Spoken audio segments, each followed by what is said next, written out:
Here's one I didn't see coming.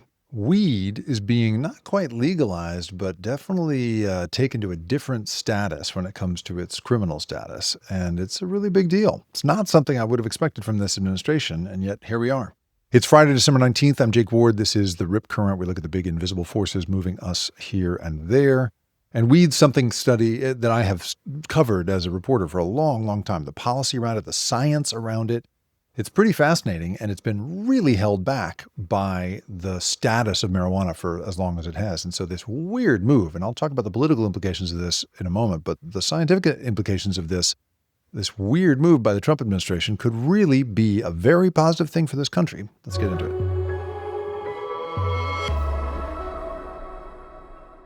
So on Thursday, late in the day, the Trump administration announced that Trump is signing an executive order that would ease the restrictions on marijuana. Now, the New York Times is reporting here that the move does not decriminalize marijuana. It, however, authorizes a pilot program to reimburse Medicare patients for products made with CBD, which is part of it's the anti-inflammatory part of marijuana.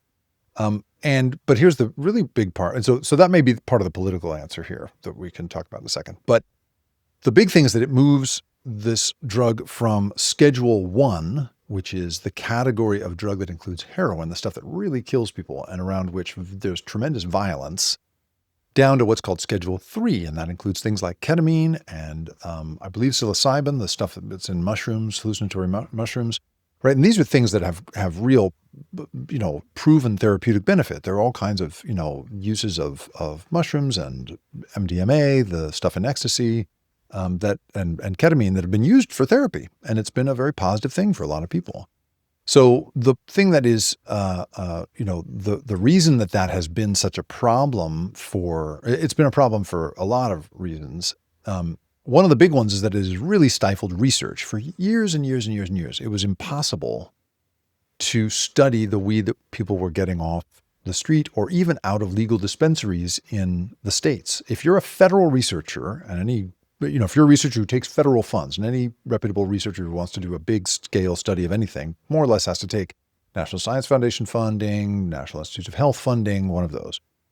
But if you're doing that, you have to comply with federal law. It doesn't matter that you're in a state where weed is legal. You are not allowed to go and get weed from that dispensary in California, even if you're a California-based researcher. Instead, you have to go to this one weed farm that the federal government has authorized in, I believe, Mississippi. Weird. I talked to the very nice guy who runs it a few times, and he's not who you would think would be running that place. The most important marijuana grow in the country. But the thing, now he was very proud of the product that he made. And it's weird to talk to a researcher about the quality of his weed, but I did.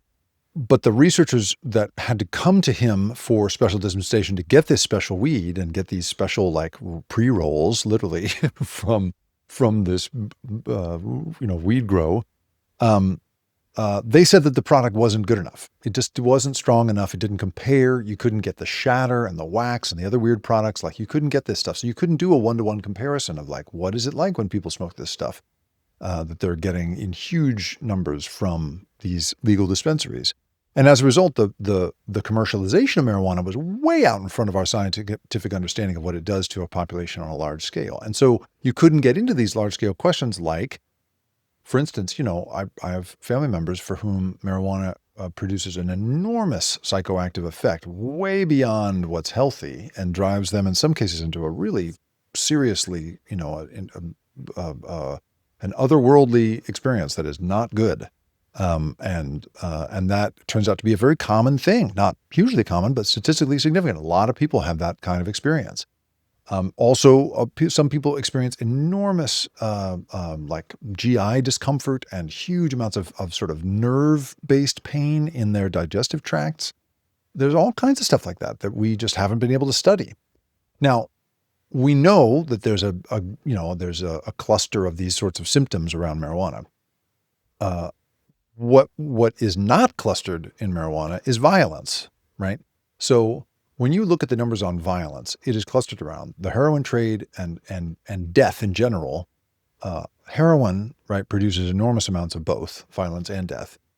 Alcohol produces those things. Until Prohibition, the number one cause of death in men in the United States, young men, was cirrhosis of the liver, drinking so much that you killed yourself, that you destroyed your liver and died. It still produces incredible amounts of death in this country. And, as anyone who's been to a little too long at a bar, too late at a bar will tell you, right? Fights break out and all that kind of stuff. People on marijuana, they don't fight. They don't crash their car. They do if they mix the marijuana with alcohol. You should never do those two things and drive. You shouldn't drive intoxicated in any way, but it is, it's drunk driving that takes all the lives in this country. So the logic that somehow this belonged in Schedule 1 because it was violent, that it was connected to death and violence is silly. And that's part of what is silly about the response that people have traditionally had in conservative circles to the idea of legalizing marijuana. So quoted in the New York Times article is a letter from 18 GOP senators and 26 House Republicans writing to oppose the reclassification. Now that is really, right? These are not people who tend to buck the president. So they feel very strongly about this. And a big conservative nonprofit, Catholic Vote, has also lobbied the president against the change, according to the Times. So, quote, here's what they say in the letter. Quote, in light of the documented dangers of marijuana, facilitating the growth of the marijuana industry is at odds with growing our economy and encouraging healthy lifestyles for Americans. We urge you to continue your strong leadership of our country and our economy and to turn away from marijuana rescheduling. So the documented dangers, no. The danger that I assume they are talking about has to do with the crime that we have seen around it. And that is in part because in the same way that a researcher can't take federal funding, a bank that enjoys the FDIC insurance, right? The federal deposit insurance, that means that a run on the bank is impossible and that the government will make you whole if a bank goes belly up. It's the basis of why we believe in banks in the United States, why they're the envy of the world in terms of reliability. If you want to hang on to that insurance that makes your bank possible, you can't do any business with anyone even remotely connected to the marijuana industry in the United States. And again, it doesn't matter if your state has legalized it. So I have a friend who's a banker, and he told me the story of sitting across from a very nice young woman from a security camera company. She was applying for a loan, business loan. She's going through her materials, showing him her P&L and so forth, this and the other. And he's looking through it, and he looks at one thing and he says, "Oh, what's this client?" And she says, "Oh, that's a marijuana dispensary." And he said that he had to follow his training. He had to close the book, hand it back to her, shake her hand, say, "It was great meeting you. I'm afraid I cannot continue this meeting." And that's it. Meeting's over, because he can't even talk to someone who is even secondarily connected to the marijuana industry. She's not in the business, but she's accepting money from the companies that do the business. And so that's it. He's got to be done. So as a result, because these companies, not even a secondary company can do business with a bank, it means that the dispensaries themselves have, of course, not been able to use a bank. So they can't do cash deposits into a bank. They got to hang on to the cash themselves. They also have had huge trouble dealing with trying to get the SWIFT systems that make using credit card machines possible. Also been really hard. They've figured out some workarounds, but it's really hard. And so they're a mostly cash business, and they got to mostly keep that cash. They can't put it into a bank. And as a result, that's why, like here in California where I am, our local dispensary has been knocked over multiple times. People drive a car through the front of it and run in with guns because they know that place is full of cash. So there has been crime around this stuff, but that's because of the FDIC problem. This is why Gavin Newsom, governor of California, has proposed in the past some sort of agricultural bank model, a sort of state-guaranteed bank that doesn't have FDIC insurance, but state-guaranteed insurance for the marijuana industry to try and avoid this problem, because he recognizes that that is a huge issue. So all of this is just to say, the policy around this stuff has not been based in science, really. And so it's very interesting to see the president talk about this. This is not a guy that I'm used to seeing a lot of sort of scientifically backed policy. And yet here he is saying that a lot of people want to see the reclassification because it leads to tremendous amounts of research that can't be done unless you reclassify. So we are looking at that very strongly. He said that earlier this week on Monday before signing this thing on Thursday. This is not a guy I think about. Now, I have to assume, so the politics of this, I have to assume, have to do with all the people who would be reimbursed by Medicare, that huge numbers of his voting base, because huge numbers of Americans in general are smoking marijuana. And I would just argue it does, in spite of the health dangers it poses to a chunk of people who use it, for the most part, it's an incredibly healthy alternative to other forms of intoxicants. As a former drinker, I'll say, California sober treats me much better than drinking ever did. And I've listened to professional athlete after professional athlete complain that they wish that marijuana were legalized so that they could not have to be surreptitious about that. And if you look back at the old days of like the old NBA, those guys are drinking and drinking and drinking. And they all talk about like, it was bad for my body, it was bad for my sleep, bad for my hydration.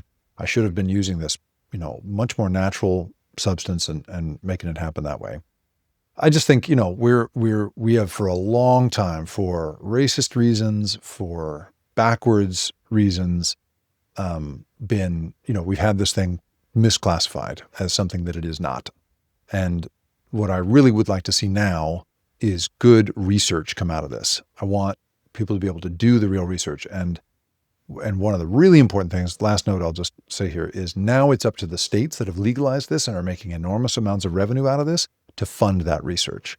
Now there's no excuse. They had the excuse of the federal classification before. Now they should be funding this research, and let's get it done. Let's figure out what this stuff is really about. What's a safe amount to use? What are the predictors of the sorts of for the small numbers of people who do have psychoactive, excessive psychological experiences or nerve trouble or any of that stuff. So let's get serious now. I don't know why. I'm sure it's just for politically expedient reasons, but for some reason we're suddenly, making the right choice, a scientifically based choice around the policies here. And so now let's get the science where it needs to go. And that has to do with making sure this stuff is safe and well understood.